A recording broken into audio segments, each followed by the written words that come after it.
Some would say that holding prison guards accountable for their actions is important, which is something I definitely agree with, but what's even more important is constructing a viable argument to help your case.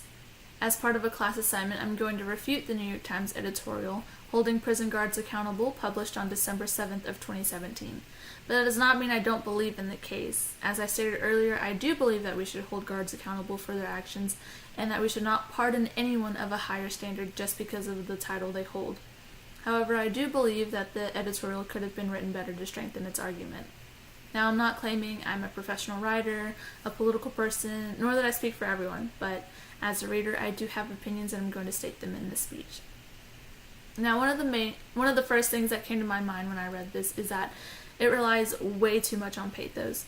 It sways more towards the human emotion and compassion of others and to get their point across instead of stating facts or just plain getting to the point.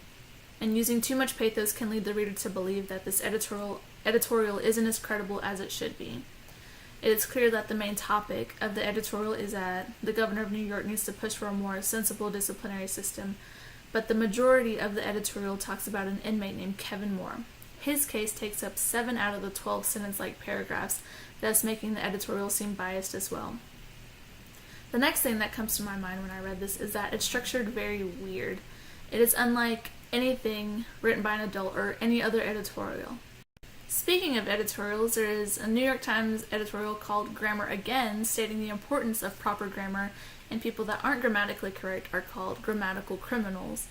So back to what I said earlier about the sentence-like paragraphs, they really are sentences. Most of them are long and sort of run on, which makes it difficult to read because that's not how we were taught to read in school.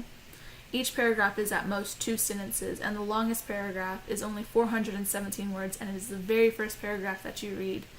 It says, New York State prison guards often escape punishment for acts of brutality because district attorneys in communities where prisons provide jobs and are thus essential to the community's economic health are hesitant to charge them.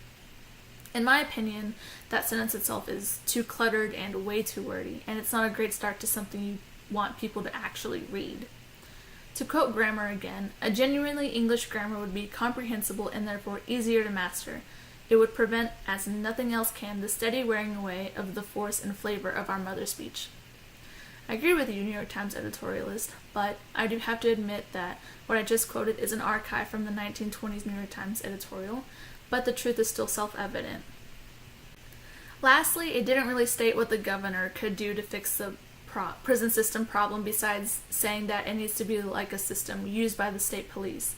There was no insight on how else the union contract could change if by chance the governor couldn't make it similar to the state police system, or why they thought the state police system was better.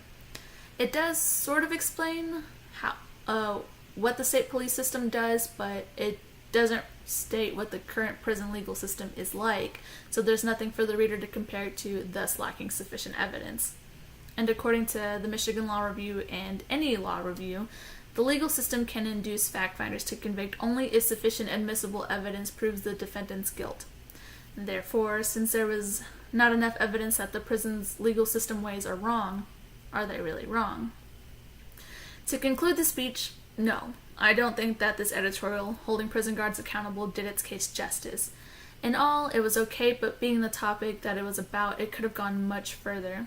Maybe they could have brought up similar cases instead of just that one, or demographics, or even just had someone look over the editorial before it was published. I think that having someone help with the project could have brought more insight, thus making it better and could have caused a bigger impact.